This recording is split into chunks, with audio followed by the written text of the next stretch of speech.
प्रथम ऋषभ जिन धाम पढ़ी, सनमति चरम जिनी, विघ्न हरन मंगल करण, भवतम दुरित दिनी। वाणी जिन मुख देखिनी, हरि गणाधिप का, अक्षर पदमय विस्तरी, करहि सकल कल्याण। गुरु गणधर गुणधर सकल, प्रचुर परम्पर, व्रत तप धर तनु अगन, वंदो वृष शिरमो, वंदो वृष शिरमो। त्रिभुवन तिलयं देवं, वन्दे तातिभुवनेन्दु परिपूज्यं, वोच्चं मनुपेहाओ, भव्य जनानंद जननीयो। त्रिभुवन तिलक शतेन्द्र वंदित, देव श्री अरिहंत को, कर नमन कहूँ अनुपेक्षाएं, भव्य को सुख कर।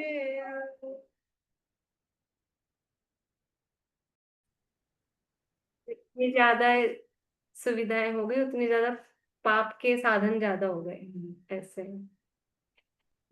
कार्तिकेय अनुप्रेक्षा नामक ये ग्रंथ है, कार्तिकेय स्वामी द्वारा रचित। इसके अंतर्गत यहाँ चूलिका रूप से जो द्वादश तप का वर्णन दिया है, वो चूलिका अपनी चल रही है, और इसमें बहिरंग तपों की चर्चा अपनी चल रही है। उसमें कल अपना वही ये नहीं, वैया व्रत नहीं, काय क्लेश रह गया था ना। अभी तो विविक्त शय्यासन हुआ था कल। हाँ, 210 नंबर पेज है, 448 नंबर की गाथा है। ये तो हो गई थी, विविक्त शय्यासन वाली ये हो गई थी, दोनों तीनों बार है। 448 नंबर की गाथा है, 210 नंबर पेज है। अब काय क्लेश तप को कहते हैं। दुस्सह उपसर्ग जई, आता वण सीय वायण खन्नो, आता वण सीप वायण, नहीं है, फिर से। आता वण सीय वाय खिन्नो भी,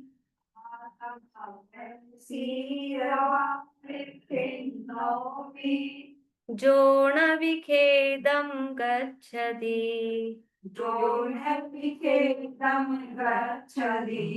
काय किलेषु तवो तस्य,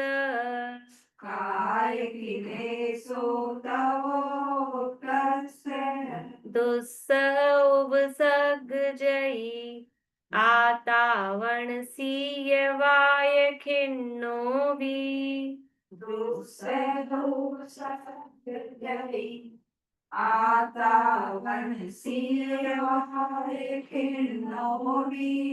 जोन विखेदं गच्छति, काय किलेषु तवो तस्य,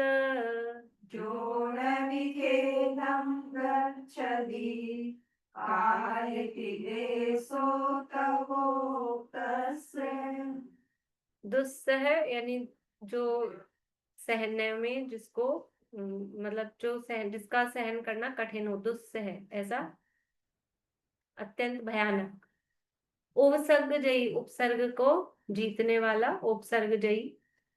आतावन, आतापन योग, आताप, और सी यानी शीत, वाय यानी वायु, खिन्नो यानी खेद को, वी यानी भी। खिन्नो मतलब उससे खेद, खिन्न होता हुआ भी। जो न विखेदम गच्छति, जो न यानी नहीं, वी यानी भी, खेदम यानी खेद यानी दुख को, गच्छति यानी प्राप्त होता है, खेद को नहीं करता है। वैसे गच्छति यानी जाना होता है, लेकिन यहाँ प्राप्त करने के अर्थ में है। काय क्लेशो तवो तस्य, काय क्लेश तप उसके होता है। अन्वयार्थ, जो मुनि दुस्सह उपसर्ग को जीतने वाला है, आताप, शीत, वात पीड़ित होकर भी, खिन्नो भी मतलब उससे पीड़ित हुआ, उससे खिन्न हुआ भी, खेद को प्राप्त नहीं होता, खेदम भी न गच्छति, चित्त में क्षोभ क्लेश भी नहीं करता है, उस मुनि के काय क्लेश नामक तप होता है। यानी बाहर में परिस्थितियां तो ऐसी दिख रही हैं कि शरीर को कष्ट हो रहा है, देखने वाला है देखेगा ये परेशान हो रहे हैं, दुखी हो रहे हैं, लेकिन वो अंदर में दुखी नहीं होता है, उसके काय क्लेश नाम का तप होता है। गाथा और पद्यानुवाद पढ़ते हैं। दुस्सह उपसर्ग जई, आता वण सियवाय खिन्नो भी, जो न विखेदम गच्छति, काय क्लेशो तवोतस्य, वात शीता ताप हो, पर जीत ते उपसर्ग जो, खेद नहीं करते उन्हें तप, काय क्लेश कहा हो। भावार्थ, महामुनि, ग्रीष्म काल में तो पर्वत के शिखर आदि पर, जहां सूर्य की किरणों का अत्यंत आताप होता है, नीचे की भूमि शिलादिक तप्तायमान होती है, वहां आतापन योग धारण करते हैं। ये काय क्लेश तप के लिए मतलब अलग अलग, ये किस प्रकार कहो, उनके टाइप्स कहो या तरीके कहो, तो आतापन योग, आतापन का मतलब ये तप रहा है, ऊपर से सूरज तप रहा है, नीचे से वो शिला तप रही है। अभी अपनी गर्मी तेज होती है तो वो ऐसा, हाँ, छत तपती है, बॉडी अपनी गरम गरम, कहीं हाथ लगाओ, टेबल के हाथ लगाओ, जैसे सर्दी में ये सब ठंडे हो जाते हैं, गर्मी में जहां हाथ लगाओ दीवारें गरम गरम लगती है। तो वो ये आतापन योग, इस तरह की वो परिस्थिति, क्योंकि वो तो जंगल में पर्वतों पे रहते हैं, तो वहां जहाँ मतलब विशेष रूप से खुद ये परिस्थिति, ये तप करने के लिए वो उत्पन्न करते हैं, उत्पन्न करते हैं मतलब चला के पर्वत के शिखर पे जाके खड़े होते हैं। सबको वहां शिखर पे खड़े रहना अनिवार्य नहीं है कि सारे ही मुनिराज जाके शिखर पे खड़े हो जाए, गर्मी में जरूरी नहीं है, गुफा में भी जाके बैठ सकते हैं। लेकिन जिनको वो ये काय क्लेश तप करना है, तो वो ग्रीष्म ऋतु शिखर के ऊपर वहां जाके वो ध्यान करते हैं। तो आतापन योग धारण, उसको नाम है आतापन योग, शरीर की स्थिति है वो योग कहला रही है, आतापन योग।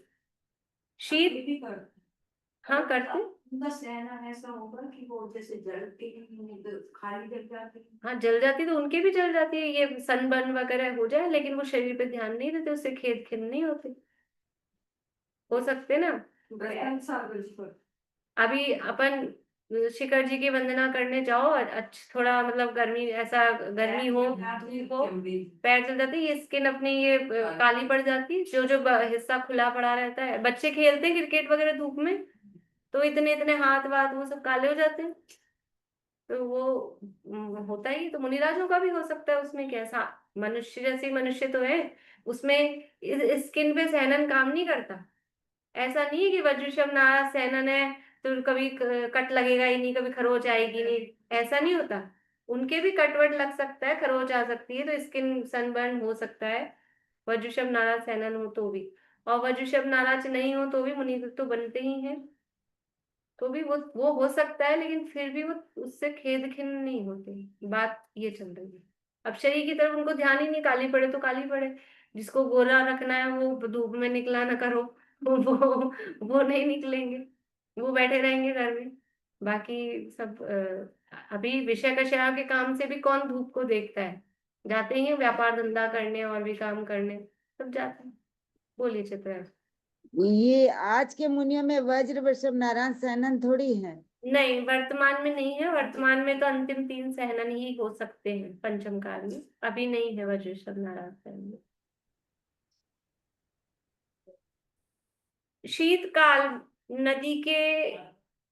नदी आदि के किनारे पर खुले मैदानों में जहां अत्यंत शीत पड़ती है, दाह से वृक्ष भी जल जाते हैं, वहां खड़े रहते हैं। ये अभी मतलब जैसे वर्षा योग बोलते हैं, आतापन योग बोलते हैं, ये शीत का मतलब नदी के किनारे वो ध्यान करते हैं। तो नदी के किनारे क्यों कहा गया है? क्योंकि नदी है, नदी में पानी बहता रहेगा तो पानी की ठंडी हवा आती रहेगी। एक तो सर्दी, ऊपर से वहां पानी की ठंडी हवा और आ रही, तो वो और डबल, जैसे ऊपर से धूप पड़ रही थी और नीचे से सिला, तब ये डबल हो रहा ना।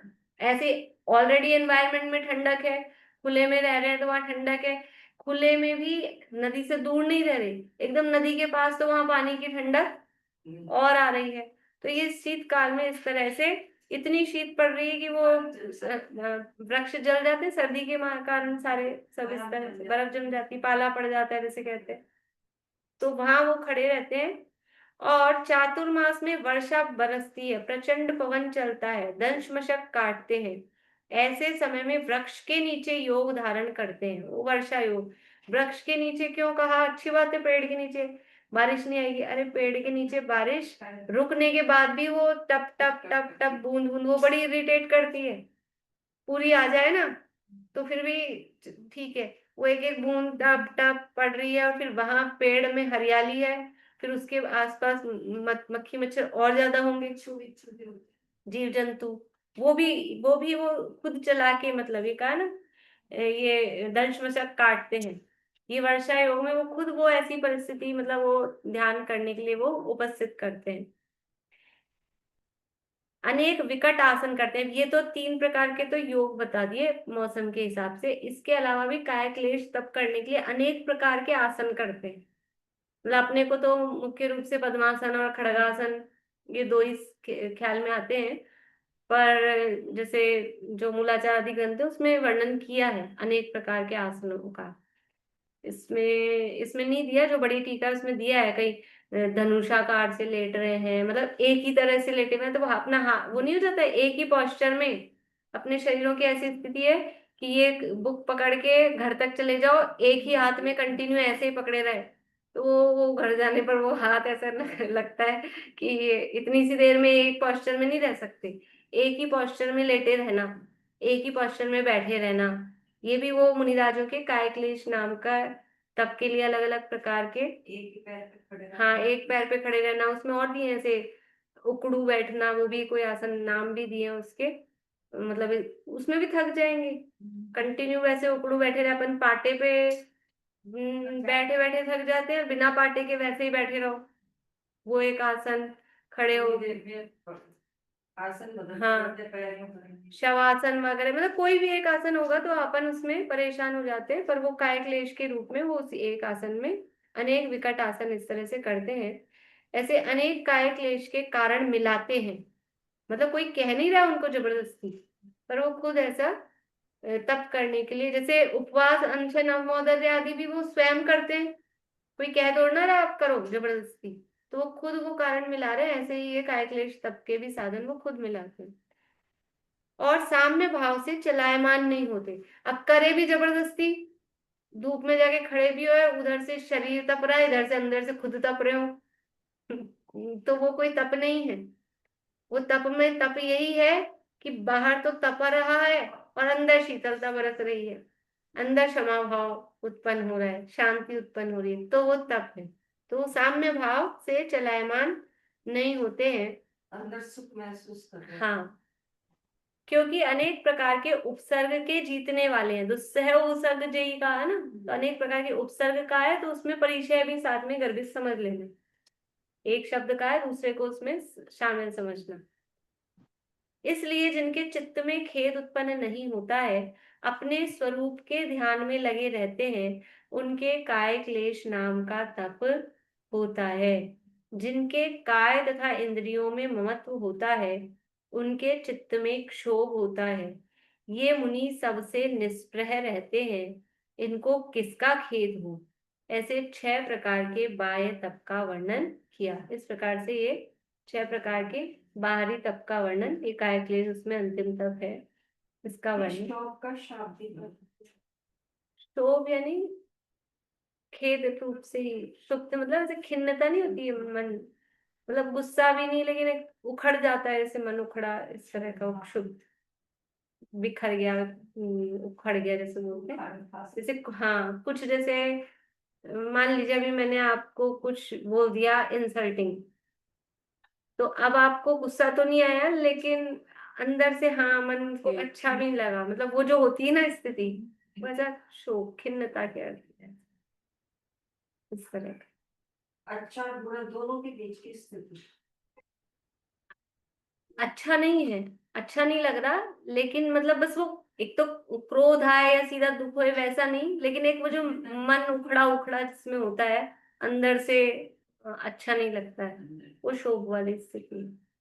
इस तरह के तप करने से शोक से नहीं, वहाँ मोह और शोक नहीं है।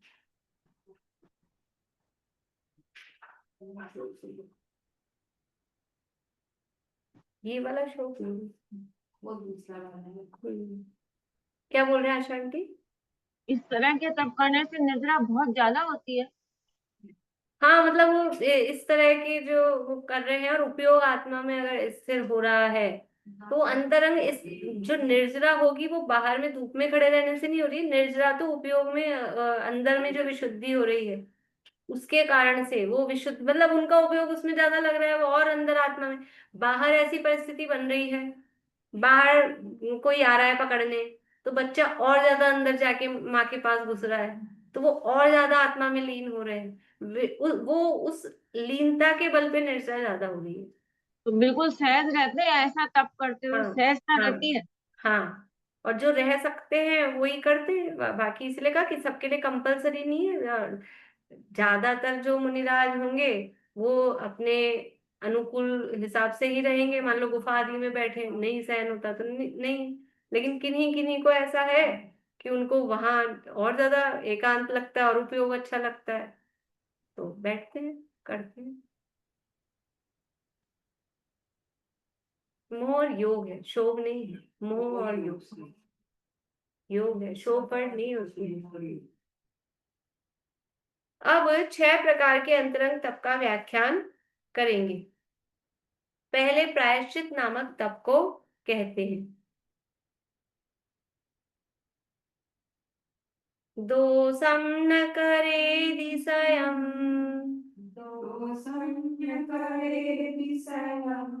अन्नम पिनकारेति ज्योतिविहम्,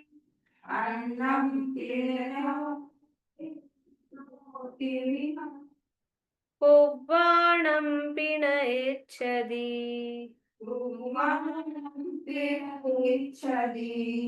तस्य विशो हि पराहोदी।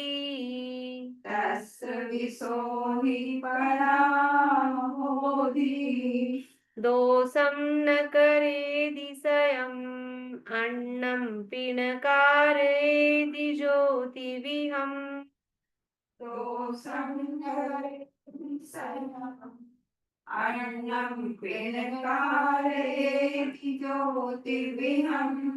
कुर्वाणं पिनयेच्छति, तस्य विशो हि पराहोदी।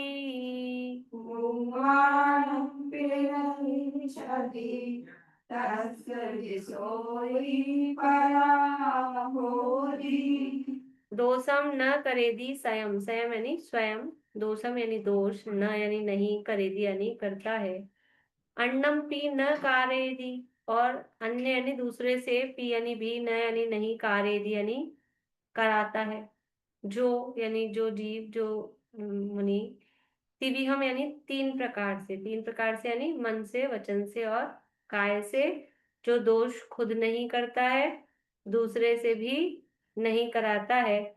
कुर्बाणम पी न इच्छति, और कोई कर रहा हो उसको भी न यानी नहीं इच्छति यानी इच्छा करता है, मतलब अच्छा मानता है। इच्छति यानी उसको अच्छा नहीं मानता है, मतलब अनुमोदना भी नहीं करता है। यानी मन वचन काय से जो खुद दोष न तो करता है, कृत भी नहीं, ना करवाता है, कारित भी नहीं, और कोई कर रहा हो तो उसको अच्छा भी नहीं मानता, यानी अनुमोदना भी नहीं। तस् यानी उसके, विसोही यानी विशुद्धि, परा यानी उत्कृष्ट, होती यानी होती उसके उत्कृष्ट विशुद्धि होती है। देखो अब प्रायश्चित की बात कर रहे हैं और प्रायश्चित का तो नाम ही नहीं लिया कि असली प्रायश्चित तब क्या है। गलती करो और फिर उसकी कुछ मतलब हम उसका कुछ फाइन चुका दें, इसका नाम प्रायश्चित नहीं है। दोष नहीं करना, उसका नाम प्रायश्चित है। कितनी उत्कृष्ट परिभाषा दी है, शब्द नहीं दिया प्रायश्चित। लेकिन जो मन वचन काय से ना दोष करता है, ना कराता है, ना करते हुए की अनुमोदना करता है, उसकी जो विशुद्धि है, उस विशुद्धि का नाम प्रायश्चित है। यानी दोष करने की भावना नहीं होना। अभी तो पहले से ही कि ठीक है प्रायश्चित ले लेंगे, वो तो होता ही है, प्रायश्चित तो होता ही है, पहले से ही भावना ही रखता है, उसके प्रायश्चित नहीं है वास्तव में।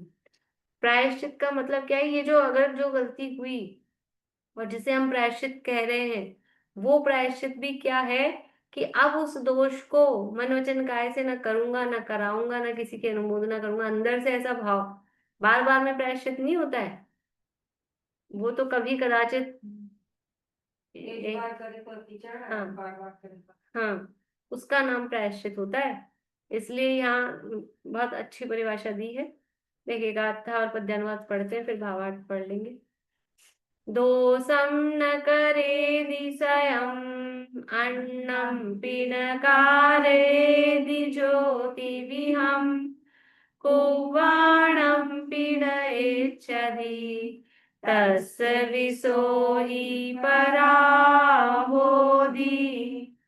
खुद नहीं करे जो दोष पर से, नहीं करावे त्रिविध जो, जो करे अनुमोदे नहीं, उत्तम विशुद्धि गुणे हो।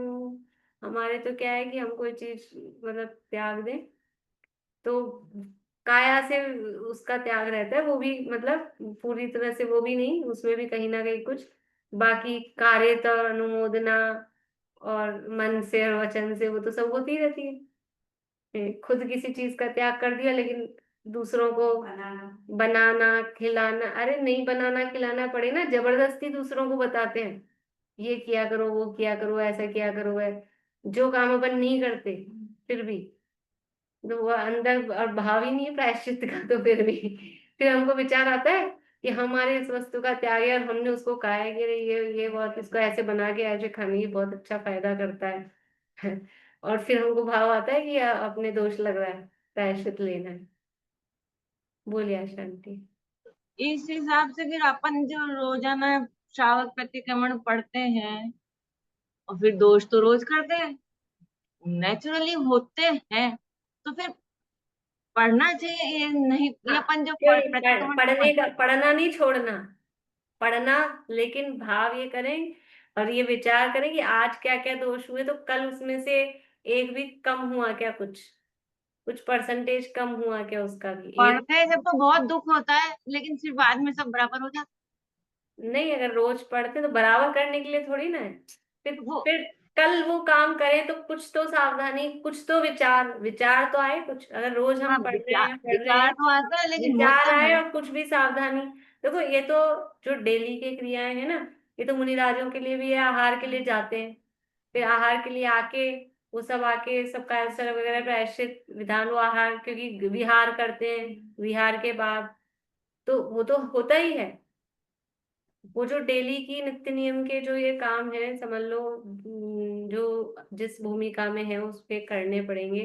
लेकिन फिर भी भावना ये रहती है कि आगे अब अगर उस आहार के समय जो भी बात हुई वो आके बताते हैं तो अगले बार में वो काम नहीं हो कुछ। बस उसको पढ़ने से इतना पता पड़ जाता है कि हम इतने इतने पाप कर रहे हैं, हम इतनी गलतियां कर रहे हैं, बस इतना पता पड़ता है।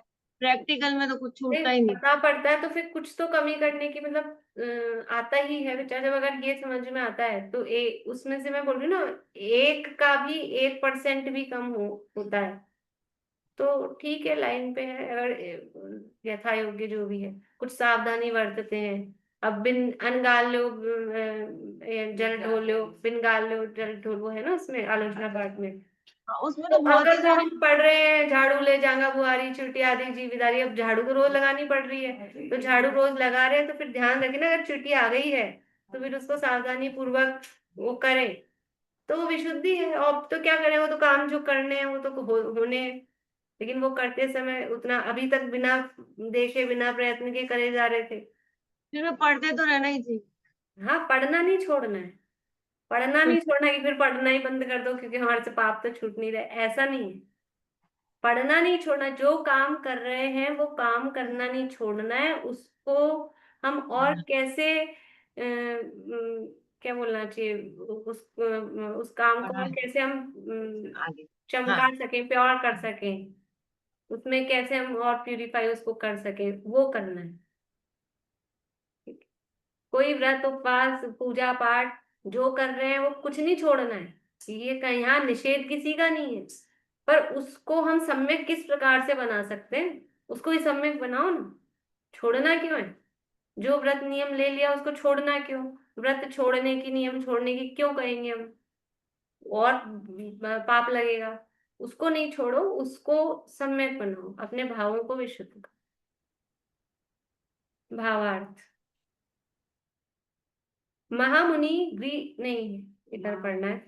यहाँ विशुद्धि नाम प्रायश्चित का है, क्योंकि प्रायः शब्द से तो प्रकृष्ट चारित्र का ग्रहण है। ये प्रायः प्रायश्चित शब्द के अनेक अर्थ नियमसार में भी दिए हैं, और भी ये बड़ी टीका में से ही भावार्थ दिया गया है।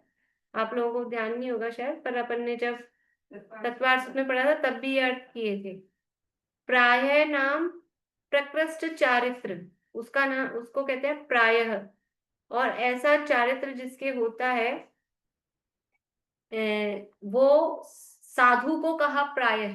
प्रकृष्ट चारित्र के प्रकृष्ट चारित्र को कह रहे हैं प्रायः, और उस चारित्र के धारक जो साधु हैं उनको भी कह रहे हैं प्रायः।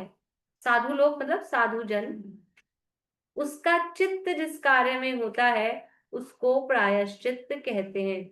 यहाँ विशुद्धि जो है ना, उत्कृष्ट विशुद्धि होती है, मतलब उत्कृष्ट प्रायश्चित तो उनके होता है। तो मुनिराजों का जो प्राय यानी कह रहे हैं उत्कृष्ट चारित्र, वो है मुनिराजों के। अब मुनिराजों का चित्त यानी उनका मन या उनकी रुचि किस में होती है, कि वो होती है निर्दोष आचरण में। वो होती है मन वचन काया से दोष ना खुद करें ना कराएं ना करते की अनुमोदन ना करें, उसका नाम प्रायश्चित है। तो निर्दोष जो मुनिराज हैं, उत्कृष्ट चारित्र के धारक मुनिराज, वो मुनिराज अपने आप में वो प्रायश्चित है, वो उनका उत्कृष्ट चारित्र, उसका नाम भी प्रायश्चित है।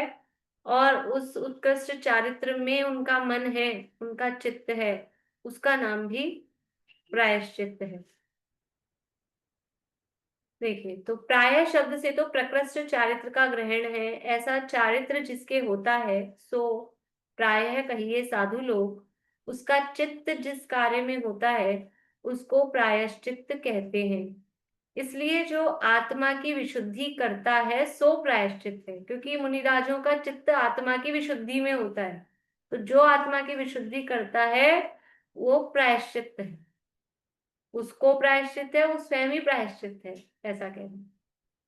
दूसरा अर्थ ऐसा भी है, देखो एक अर्थ तो कह रहे हैं प्रायः का अर्थ चारित्र किया, प्रकृष्ट चारित्र। अब दूसरा अर्थ क्या कर रहे हैं, प्रायः नाम अपराध का है। और भी और अर्थ है, प्राय का अर्थ आत्मा भी किया। यहाँ तो यहाँ दो ही अर्थ दिए। प्रायः नाम अपराध का है, उसका चित्त कहिए शुद्ध करना। अब चित्त का अर्थ कर रहे हैं शुद्धि, तो अपराध की शुद्धि, अपने को ये वाला अर्थ ही ज्यादा समझ लो चलता है।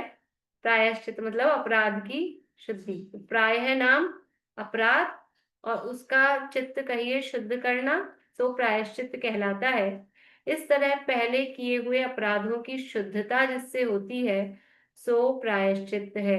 अब देखो ऊपर वाले अर्थ में इसमें क्या, कि ऊपर वाले अर्थ में तो जो चित्त की विशुद्धि है, मतलब अपराध उत्पन्न ही ना हो, असली प्रायश्चित तो वो है। दोष लगे ही ना, वो प्रायश्चित है। और दोष लगने पर भी निर्दोष की तरफ जिसकी दृष्टि है, वो दोषों में ही लीन नहीं हो गया। दोष लगने पर ये नहीं सोच रहा अब दोष तो लगी गया अब तो छोड़ दो, ऐसा नहीं। दोष लगने पर भी निर्दोषता को प्राप्त करने की जिसकी दृष्टि है, उसको उत्कृष्ट प्रायश्चित है, उसका नाम प्रायश्चित है। तो दोष लगने पर वो शुद्ध, चित्त शुद्ध जैसे हो, तो चित्त शुद्ध कैसे होगा, वो वापस निर्दोष तत्व के लक्ष्य से ही चित्त शुद्ध होगा। दोष को ही दोष को देखते रहेंगे तो चित्त शुद्ध होगा क्या, और समझ लो वो संक्लेश संक्लेश संक्लेश आठ ध्यान वही चलेगा। तो वो दोष लगने पर भी उसकी शुद्धि किससे होती है, ये निर्दोष स्वरूप को देखने से।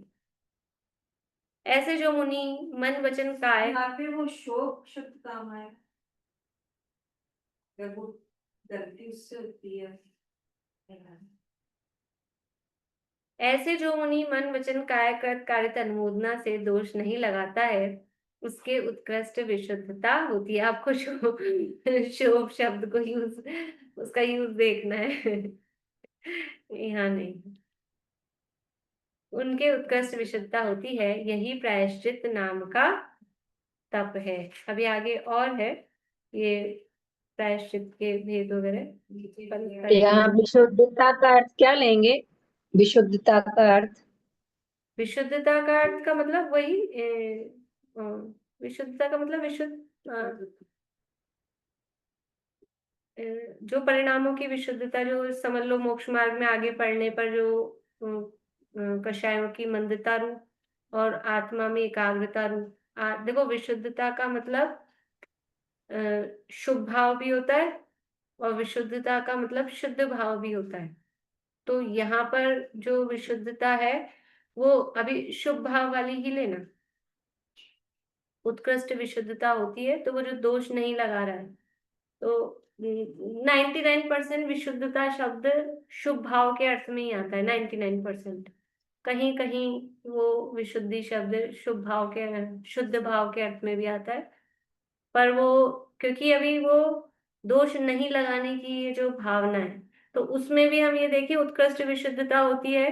तो आत्मलीनता, यदि आत्मा में उपयोग स्थिर है, उसके कारण दोष नहीं लग रहे हैं, तो वो उत्कृष्ट विशुद्धता है, तो वो शुद्ध भाव रूप है। और आत्मा में लीन है या आत्मा में लीन होने की भावना है, तो वो उत्कृष्ट शुभ भाव है, तो वो शुभ भाव रूप विशुद्धता है। तो दोनों यथा योग्य रूप से लगा सकते। जिनवाणी स्तुति आत्मा में लीन होने की भावना शुभ भाव। शुभ भाव है। लीन होने की जो भावना है वो शुभ भाव है, लीनता है वो शुद्ध भाव। निर्ग्रंथता की भावना अब वो सफल मेरी, बीते आओ आराधना में हर घड़ी मेरी, करके विराधन तत्व का बहुत दुख उठाया, आराधना का यह समय अति पुण्य से पाया। मिथ्या प्रपंचों में उलझ अब क्यों करूं देरी, निर्ग्रंथता की भावना अब हो सफल मेरी, बीते आओ आराधना में हर घड़ी में।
जरूर आशा। जय श्री राम।